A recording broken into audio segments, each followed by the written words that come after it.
लगे? नहीं नहीं नहीं, पूरी बॉडी का चेकअप होता, ईसीजी वगैरह सब कुछ चेक होती है, धड़कन वगैरह सारा कुछ चेक होता, पूरी बॉडी कंप्लीट आपकी देखी जाती है। आंखों के बचाव के लिए भी आपको उपाय बताता हूँ। इसके अतिरिक्त एक पुलिस वेरिफिकेशन जो होगा वो भी आपको जो पुलिस का जो करवा के देना पड़ेगा। पुलिस वेरिफिकेशन होगा अपने डिस्ट्रिक्ट का होगा या तहसील का होगा? क्या है वो, एक है मार्कशीट, ठीक है। इन दोनों को आप देख सकते हो, एक तो प्रमाण पत्र है, एक मार्कशीट है, जिसका जिक्र मैं आपसे कर रहा हूँ।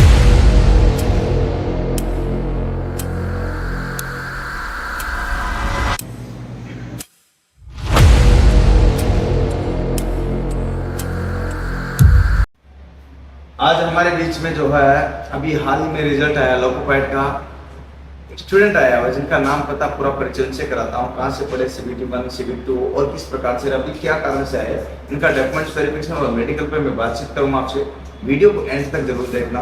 अभी मैं उनसे बताइए तक कैसे आए हो? सर मेरे डॉक्यूमेंट। क्या नाम है पहले बताइए? अजय नाम। अजय मीणा। अजय मीणा, ठीक है, बताइए। सर इसमें कुछ कंफ्यूजन था डॉक्यूमेंट का, तो सर वो क्लियर कराने के लिए। ठीक है, धन्यवाद। आप मुझे थोड़ा सा जोर से बोलना, बच्चों तक बात है, ठीक है? ठीक है। मैं आपसे ये कहना चाहता हूँ कि अपनी CBT 1 और CBT 2 और साइको कहाँ से? सर आप ही से पढ़ा था मैं। अच्छा, कोर्ट से पढ़ा यहाँ से? डेढ़ दो साल से आप ही के पास है। 1.5-2 साल बहुत लंबा संघर्ष किया हमारे बीच में। जो अक्षय सर भी बैठे, सर अक्षय सर धन्यवाद, जो कि मैथ के दुकानदार जो है खिलाड़ी है, जो कि आपको इंडिया लेवल पे मिलेंगे हर। अब मैं बात बताता हूँ कि हमारे बीच में अभी जो स्टूडेंट बैठा है इनका डॉक्यूमेंट्स वेरिफिकेशन है, जिसको लेकर आप यहाँ आए। जी सर, तो डॉक्यूमेंट्स वेरिफिकेशन में आप क्या पूछना चाहते हैं?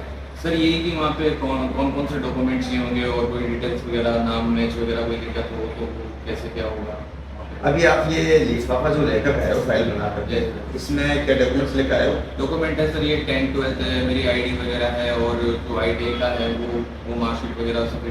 ठीक है, तो मुझे पहले सबसे पहले मैं सिस्टमेटिक मांगू जैसा हम मांगते हैं। देखिए इससे क्या होता है बच्चों की, सबसे पहले जब आप जो आपका जो रोल नंबर दिया जाएगा स्लॉट में 20-25 लड़कों का, उसके हिसाब से RRB बुलाएगी। वहाँ पर पहले जितने भी OS रहेंगे वो आपका चेक करेंगे, ठीक है। उसके बाद में फिर जो है ना कलर को उसको चेक करेगा, कलर को OS, और उसके बाद में चेक में फाइल में सील लगा के वो रख लेते हैं। लेकिन ये प्रोसेस कैसे होता है? डॉक्यूमेंट्स वेरिफिकेशन आपको पता है कि मोस्टली लड़कों को ये पता है कि RRB कराती नहीं भाई। RRB के अलावा भी डॉक्यूमेंट्स वेरिफिकेशन तो जो डिवीजन में होता है, जिसका कम लोगों को पता है। मैं आपको बताता हूँ वहाँ के डॉक्यूमेंट्स और यहाँ के डॉक्यूमेंट्स कुछ अंतर होता है, तो वो स्पष्ट कर दूँ। चलिए सबसे पहले तो मैं इनसे डॉक्यूमेंट्स आपको भी दिखाते चलो कि क्या क्या चाहिए। 10वीं की मार्कशीट चाहिए आपको? मेरे पास बताइए बच्चों, ये 10वीं की मार्कशीट आपको भी लेकर जाना है। आपका अगर डॉक्यूमेंट्स वेरिफिकेशन है तो ये आप साफ साफ शब्दों में देख सकते हो ऐसे। ये ओरिजिनल आपका लेमिनेशन के साथ में होना चाहिए, ओरिजिनल, ठीक है, ध्यान दीजिएगा।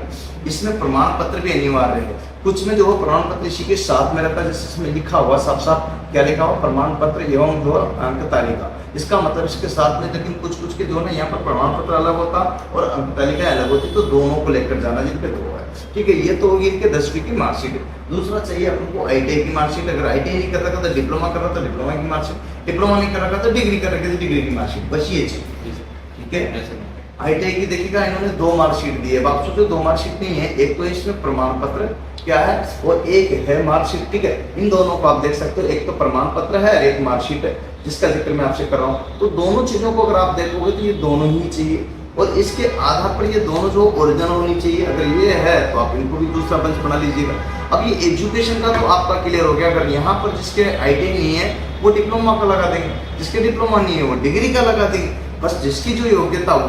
अब आपने इसके अतिरिक्त हायर एजुकेशन लगाया तो लेकर के जाना, नहीं लगाया तो लेकर जाने की जरूरत भी नहीं है, और नहीं भी ले जाओगे तो भी कोई समस्या नहीं आएगी। इतना मैं आपको श्योरनेस बता दूं। खैर, ये तो हो गया इनके जो एजुकेशन क्वालिफिकेशन। अब इसके बाद जो पड़ेगी, अगर आप कैटेगरी बिलोंग करते हो, UR बिलोंग करते हो, तो आपको कैटेगरी सर्टिफिकेट मतलब जो कास्ट सर्टिफिकेट की आवश्यकता नहीं पड़ेगी अनरिजर्व कैटेगरी को। लेकिन अगर आप ST, SC, OBC और EWS में आपको EWS प्रमाण पत्र की जरूरत पड़ेगी। तो इनको अगर बिलोंग करते हो तो आपको इनमें से एक चीज की जरूरत पड़ेगी। सबसे पहले SC, ST, OBC, आप किस में आते हैं? ST में आते हो तो मुझे ST का प्रमाण पत्र चाहिए, जाति प्रमाण पत्र। इसको जाति प्रमाण पत्र कहते हैं, ये ओरिजिनल है। लेकिन ये 2000 कब का बना हुआ? 2018 का बना हुआ। 2018 का है, सो मैं चाहूंगा कि पुराना 3 साल से ज्यादा पुराना ना हो ST का भी तो ज्यादा बढ़ेगा। वैसे ये वैलिड है, लेकिन फिर भी आपको लेटेस्ट बनवाने की पूरी कोशिश करना, लेकर जाना। अगर न बने तो फिर इसी को ले जाना है। देखिए क्या होता है कि आपको ये जो बनवाने के लिए जो ओरिजिनल बनवाना एक और नया वाला लेटेस्ट और साथ में एक रेलवे फॉर्मेट का आपके दिया था, विज्ञप्ति के साथ भी दिया, अभी भी दिया। तो रेलवे फॉर्मेट का जो है प्रमाण पत्र जो दिया वो निकाल लेना प्रिंट, और प्रिंट निकाल कर वो इस आधार पर मजिस्ट्रेट उसको वेरीफाई कर देगा, और वेरीफाई करते ही वो आपका जो इस आधार पर तो वेरीफाई कर देगा, वो जो मजिस्ट्रेट की सील लगी हुई भी साथ में होनी चाहिए। और ये जो डॉक्यूमेंट्स है ना, ये सारे के सारे जो आपका क्या हो गया, जाति प्रमाण पत्र का क्लियर हो गया, इसमें कोई डाउट्स आपका। और ये ध्यान रखना, ये केंद्र वाला होना चाहिए, स्टेट वाला तो नहीं है। नहीं सर, वो सेंट्रल वाला, सेंटर वाला पक्का ना, केंद्र सरकार वाला होना चाहिए, नहीं कि स्टेट गवर्नमेंट। स्टेट गवर्नमेंट कराएगा तो फिर मामला नहीं बैठेगा, ये बात आपको ध्यान रखना। तो ये 3 आपके हो गए, तो ऐसे आपके 3 नहीं तो 2 भी हो सकते हैं, परंतु एक तो ध्यान रखना, रेलवे फॉर्मेट का एक जो आपका ओरिजिनल वाला, नया वाला, लेटेस्ट ये होना चाहिए। अगर आपने पुराना जो लगाया था वो तो लेके ही जाना, तो ध्यान रखना, ये बात आपको क्लियर हो गई। तो 1 2 3 हो गए, रेलवे फॉर्मेट, पुराना और नया, 3 चीज होगी। कास्ट सर्टिफिकेट अनरिजर्व कैटेगरी को इनकी आवश्यकता नहीं है, ये बात आपको ध्यान रखना। इसके बाद अगर मैं बात करता हूं आपसे, तो अब आपके अतिरिक्त माता आधार कार्ड लगता सर, आधार वो आईडी लाया नहीं, पर मेरे पास है, ठीक है। तो आधार कार्ड आपको ओरिजिनल ले जाना है, ये बात आपको ध्यान रखना है। ये आधार कार्ड ओरिजिनल हो गया, इसके साथ साथ ही मुझे कि वो क्या नाम से आपके CBT 1, CBT 2 और CBT 3 का क्या चाहिए, एडमिट कार्ड। Admit card. अगर आपके पास नहीं है तो देखिएगा, आपके पास फोटो कॉपी होगी, उसको लीजिएगा। और फोटो कॉपी भी नहीं है तो फिर क्या करना है, आपको कब कब जो पेपर दे उसकी डेट और जो टाइम नोट कर लेना, इतना तो आप कर सकते हो। वैसे ऑफिशियल साइट पे उनकी तरफ से भी इस पे लिंक दिए जाएंगे, जिससे आप डाउनलोड कर सकते हो। ऐसा प्रावधान है, उसकी वजह से बाहर तो नहीं निकालते, लेकिन जब समस्या होती है तो फिर उनको फालतू परेशानी से बचने के लिए ऐसे देखिएगा, ये आपका एडमिट कार्ड है, ठीक है, ये CBT 1 का हो गया जैसे, ठीक है। इसी प्रकार से यहाँ पर देखिएगा, ये बात करते हैं तो ये CBT 2 का हो गया जैसे, ठीक है। इस प्रकार से अगर देखिएगा यहाँ पर आपका जो है एडमिट कार्ड, ये आपको पता ही होगा, ये CBT 3 का हो गया, ठीक है। इस प्रकार से आपके यहाँ पर देखते थे CBT 3 का हो गया। तो बैक टू बैक CBT 1, 2 और 3, ये 3 एडमिट कार्ड आपके पास हो गए, जो आपको सबके पास ही होंगे। आशा करता हूँ ये RRB का डॉक्यूमेंट्स वेरिफिकेशन था, जो कि कंप्लीट हो चुका। लेकिन जैसे ही आपका डॉक्यूमेंट्स वेरिफिकेशन होगा, उसमें वो फोटो भी मांगेंगे, और 6 फोटो कम से कम चाहिए। अब इनके पास ये है पुराने वाले, ये पुराने वाले नहीं चलेंगे, 1 महीने लेटेस्ट बने हुए। फॉर्म डाला था ना सर, वो वाला फोटो। अच्छा, फॉर्म डाला था वो वाला, ठीक है। अगर ये है ले जाना, लेकिन मैं इसकी मना करता हूँ, क्योंकि RRB ने स्पष्ट निर्देश दिया है कि 1 महीने से पुराना फोटो ना हो, तो वो लेकर के जाना है। और वो भी 6 फोटो तो वहां लगेंगे, आप तो 10 फोटो लेकर जाना। हाँ सर, इसका 6 तो लगेंगे, लेकिन 10 लेकर जाना, जिससे कि आपको असुविधा या परेशानी ना हो। ये तो आपको रही फोटो की। अब फोटो के बाद ये पूरा बंच बन गया, जो RRB के लिए रेडी है। ये RRB के लिए, RRB यहाँ से आपको जो है फिर जो है कि यहाँ पर हाथ में वो लगाएगी, और एक जो लेटर देगी, जो कि आपको डिवीजन में जमा करना है। वहाँ आपका मेडिकल होगा। मेडिकल प्रोसेसिंग में क्या होगा कि सबसे पहले आपके जो है ना, वो आप जो यहाँ से दिया जाएगा लेटर, वहाँ ऑलरेडी पहुँच जाता है ऑनलाइन, और आपको जो है दिया जाता है, आप भी वहाँ पर दोगे। मेडिकल प्रोसेस में सबसे पहले आपका जो है नाम पता, वो फॉर्मेलिटी सारी लिखी रहती। तो आपका सबसे पहले देखो, आपका ब्लड टेस्ट होता, यूरिन टेस्ट होता, और उसके बाद चेस्ट का टेस्ट होता। इसके बाद में जो है ना, आपको बंद कमरे में ले जाकर पूरी बॉडी चेक की जाती, मतलब आपके बिल्कुल बदन पे एक कपड़ा भी नहीं रहता, जिसमें हाइड्रोसिल टेस्ट वगैरह भी किया जाता है कि आपका लिंग काम करता नहीं करता, आपका जो है इस प्रकार से पूरा चेक किया जाता है। डॉक्टर से उसको हाथ लगा कर देखते हैं, तो बिल्कुल आपका इस प्रकार से, क्योंकि और उसकी वजह से आपको बाहर नहीं करते, हिम्मत सोचने के बाहर कर देते हैं, उसको ऑपरेशन करा कर आने के लिए बोलते हैं। ऐसा केस मेरे पास हो चुका, बच्चा आया तो ऑपरेशन करा 3 महीने बाद ज्वाइन कर दे, लेकिन वो ज्वाइंट डॉक्टरों की मीटिंग होती है, उसमें निर्धारित होता, तो आपको टाइम पीरियड दिया जाता है, ये आपको ध्यान रखना। इसके बाद हाइड्रोसिल के बाद में आपका जो है फिर एक्सरा हो जाता है। एक्सरा के बाद में सबसे मोस्ट होता है जो आई सर्टिफिकेट, और आई आपका आंख में जो विजन सर्टिफिकेट जो होता है, इसको चेक किया जाता है। इसमें 6/6 किया जाता है। 6/6 का मतलब आपको दिखाया जाता है C, और वो एप्पल लिखा रहता है, वो उसमें 6/6 की डिस्टेंस रहती है, वो चेक किया जाता है। उसको वेरीफाई होने के बाद उसी बंद कमरे में ले जाता है, डार्क रूम ले जाकर के आपको रेड, येलो, ग्रीन जो लाइट दिखाई देगी, लेजर लाइट है, तो आपको पूछा जाता है रेड है, येलो, ग्रीन है।